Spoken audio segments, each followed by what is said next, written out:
उत्तर प्रदेश में लोकसभा चुनाव को लेकर कांग्रेस ने अपनी रणनीति में बड़ा बदलाव कर दिया है। कांग्रेस का गढ़ माने जाने वाले रायबरेली और अमेठी सीट पर जीत का गणित तैयार करने की जिम्मेदारी दो पूर्व मुख्यमंत्रियों को सौंपी गई है। कांग्रेस ने छत्तीसगढ़ के पूर्व मुख्यमंत्री भूपेश बघेल को रायबरेली और राजस्थान के पूर्व मुख्यमंत्री अशोक गहलोत को अमेठी की जिम्मेदारी दी है। दोनों की गिनती गांधी परिवार के करीबी विश्वसनीय नेताओं में होती है। रायबरेली सीट से इस बार राहुल गांधी मैदान में उतरे हैं। उनका मुकाबला बीजेपी के दिनेश प्रताप सिंह से है, जबकि अमेठी की सीट से कांग्रेस ने गांधी परिवार के नजदीकी किशोरीलाल शर्मा केएल शर्मा पर भरोसा जताया है। उनका मुकाबला केंद्रीय मंत्री स्मृति ईरानी से हो रहा है, जिन्होंने पिछले लोकसभा चुनाव में अमेठी से राहुल गांधी को चुनावी मैदान में हराया था। आपको बता दें, कांग्रेस की ओर से लोकसभा सीट के लिए उम्मीदवारों के नामांकन के बाद पर्यवेक्षकों की नियुक्ति हुई है। अमेठी और रायबरेली लोकसभा सीट पर 5वें चरण के तहत 20 मई को वोटिंग होनी है। इस तरीके से करीब मतदान से 13 दिन और प्रचार अभियान खत्म होने के महज 11 दिन पहले ऑब्जर्वर नियुक्त किए गए हैं। ऐसे में इन दोनों नेताओं के लिए आखिरी समय में जीत का गणित तैयार करना किसी चुनौती से कम नहीं है। लोकसभा चुनाव के लिए या लोकसभा चुनाव के दौरान अगर देखा जाए तो ये दूसरा मौका है जब पार्टी ने इन दो कद्दावर नेताओं को अहम जिम्मेदारी सौंपी है। पार्टी ने लोकसभा चुनाव के लिए नेशनल अलायंस कमेटी बनाई थी। इसमें भी पार्टी के ये दोनों नेता शामिल थे। इन नेताओं को INDIA गठबंधन में शामिल सभी विपक्षी दलों के साथ सीट शेयरिंग का फॉर्मूला तैयार करने की भी जिम्मेदारी मिली थी। अब आपको बताते हैं कि बघेल और गहलोत को ही क्यों रायबरेली और अमेठी का जिम्मा मिला, क्या वजह है इसके पीछे। चुनावी राजनीति का लंबा अनुभव रखने वाले अशोक गहलोत को लोकसभा चुनाव में चुनौती वाली सीट की जिम्मेदारी मिली।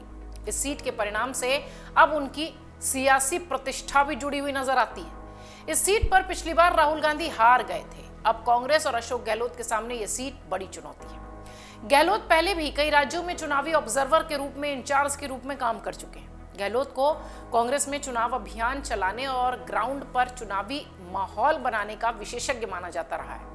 2017 के गुजरात विधानसभा चुनाव में इंचार्ज के तौर पर गहलोत ने जिस तरह का माहौल बनाया था, उसकी देश भर में चर्चा हुई थी।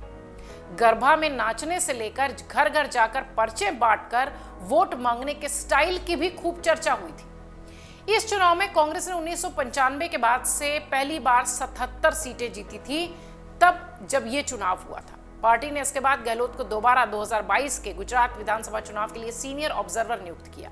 हालांकि यह जिम्मेदारी उन्हें तब सौंपी गई जब चुनाव में सिर्फ 6 महीने से भी कम का वक्त था।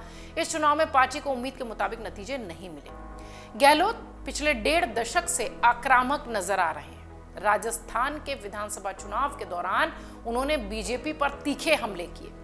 पीएम मोदी और बीजेपी नेताओं पर उनके कई बयान सुर्खियों में रहे। गहलोत के बाद बात करते हैं भूपेश बघेल की। रायबरेली के पर्यवेक्षक बनाए गए छत्तीसगढ़ के पूर्व सीएम भूपेश बघेल भी छत्तीसगढ़ के राजनांदगांव लोकसभा सीट से चुनाव लड़ रहे हैं। उनकी सीट पर वोटिंग हो चुकी है और अब 7 मई को छत्तीसगढ़ में अंतिम चरण का मतदान हो रहा है। इससे एक दिन पहले ही बघेल को रायबरेली की जिम्मेदारी सौंप दी गई है। भूपेश बघेल ने अपने सोशल मीडिया अकाउंट पर इस बड़ी जिम्मेदारी और भरोसे के लिए शीर्ष नेतृत्व का आभार भी जताया है। इससे पहले भूपेश बघेल को हिमाचल प्रदेश के विधानसभा चुनाव के लिए सीनियर ऑब्जर्वर नियुक्त किया गया था। यहां बघेल ने प्रियंका गांधी के साथ मिलकर संगठन और प्रचार का काम देखा था। पार्टी को यहां कामयाबी मिली। हालांकि बघेल असम और यूपी विधानसभा चुनाव में बतौर पर्यवेक्षक सफल नहीं हो पाए थे। पार्टी को उम्मीद के मुताबिक यहां नतीजे नहीं मिले थे। बघेल की पहचान कांग्रेस में एक अच्छे मैनेजर के तौर पर होती है, एक अच्छा मैनेजमेंट संभालने के तौर पर होती है। उन्होंने छत्तीसगढ़ में अपने मुख्यमंत्री कार्यकाल के दौरान 2023 में कांग्रेस पार्टी का महाधिवेशन कराया था। इसमें बघेल मुख्य भूमिका में थे। जिस तरह का सफल आयोजन उन्होंने करवाया, वो पार्टी में एक मिसाल बनकर उभरे थे। इस बीच प्रियंका गांधी खुद रायबरेली और अमेठी में कैंप कर रही हैं, ऐसी जानकारी है। प्रियंका के साथ गहलोत और बघेल की ड्यूटी लगाने से यह साफ हो गया है कि कांग्रेस रायबरेली ही नहीं, राहुल गांधी की छोड़ी हुई अमेठी सीट पर भी डटकर मुकाबला कर रही है। पार्टी सूत्रों का कहना है कि प्रियंका गांधी ने प्रचार अभियान की कमान संभाल ली है। अब वो दोनों ही सीटों पर प्रचार करती हुई नजर आएंगी। प्रियंका नुक्कड़ सभाएं करेंगी, बैठकें करेंगी, घर घर अभियान कार्यक्रम चलाएंगी।